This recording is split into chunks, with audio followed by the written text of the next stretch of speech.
వే gold trusted gold buyers మీరు తాకట్టు పెట్టిన బంగారాన్ని విడిపించి ఈ రోజు ఉన్న మార్కెట్ ధరకు కొనబడను. చూశారండి, ఒక మాజీ ముఖ్యమంత్రి, ఒక రాష్ట్ర పార్టీ అధ్యక్షుడు జోసెఫ్ ప్రసారాలని కేసులు పెడితే జగన్ గారికి కోపం వచ్చింది. వారు మాట్లాడిన మాట ఎందుకు కోపం రావట్లేదు? ఈ రోజు హిందువుల మీద మాట్లాడారు, రేపు ముస్లింల మీద, ఎల్లుండి క్రైస్తవుల మీద మాట్లాడిన గ్యారంటీ ఉందా? ఇలాంటి వ్యక్తుల మీద కఠిన చర్యలు తీసుకోకుంటే ఈ సమాజంలో కులాల మధ్య, మతాల మధ్య, ప్రాంతాల మధ్య చుచ్చుమిట్టే పరిస్థితి వస్తుందా రాదా? నేను మళ్ళీ చెప్తున్నా, ఇది రాజకీయ ప్రెస్ మీట్ కాదు. మళ్ళీ చెప్తున్నా, రాజకీయ ప్రెస్ మీట్ కాదు. మన రాజకీయ విమర్శలు, ప్రతి విమర్శలు మళ్ళీ చూసుకుందాం. ఎవరైనా ప్రశ్నించవచ్చు, కానీ ఆ ప్రశ్నించే దాంట్లో ఒక పద్ధతి ఉంటుంది, ఒక భాష ఉంటుంది.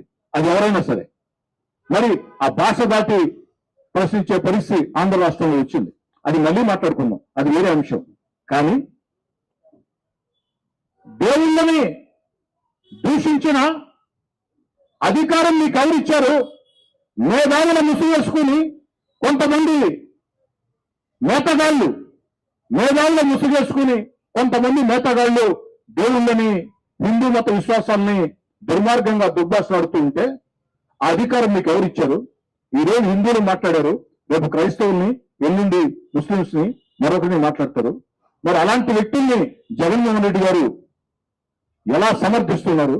ఇప్పటికే సోషల్ మీడియాలో అనేక వార్తలు వస్తూ ఉన్నాయి.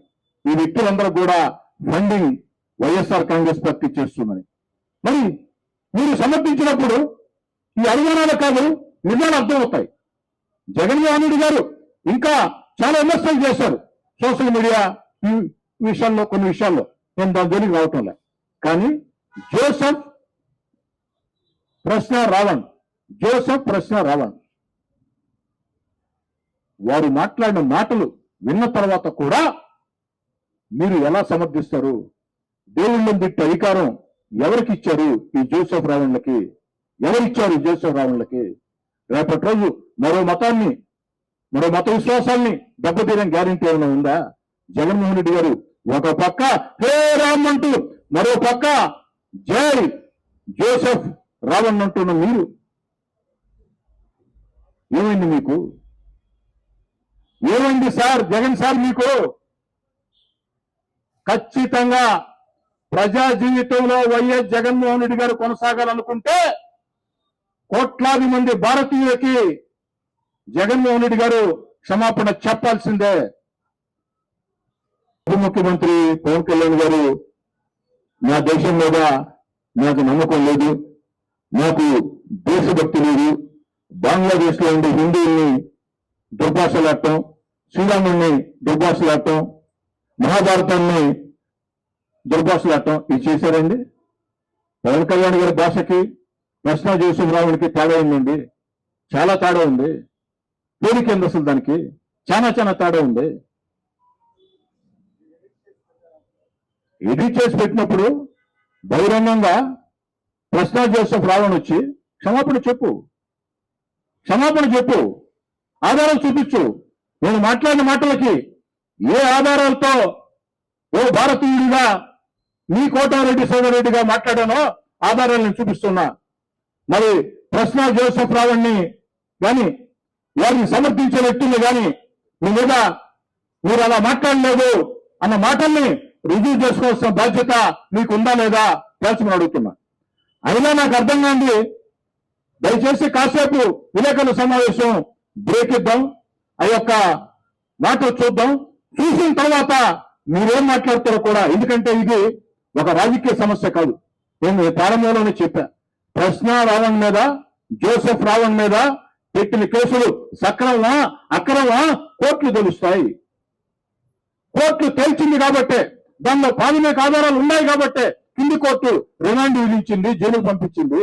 పూర్తి స్థాయిలో హైకోర్టు, సుప్రీంకోర్టు విచారణ చేస్తాయి. కానీ వారు మాట్లాడిన మాటల్ని, హిందూ దేవుళ్ళని, ఈ దేశాన్ని, వారు మాట్లాడినటువంటి మాటల్ని, ఇతిహాసాన్ని, వారు మాట్లాడిన మాటల్ని ఖండించాల్సిన బాధ్యత ఏ ఒక్కరి మీద కాదు, అందరి మీద కూడా ఉంది.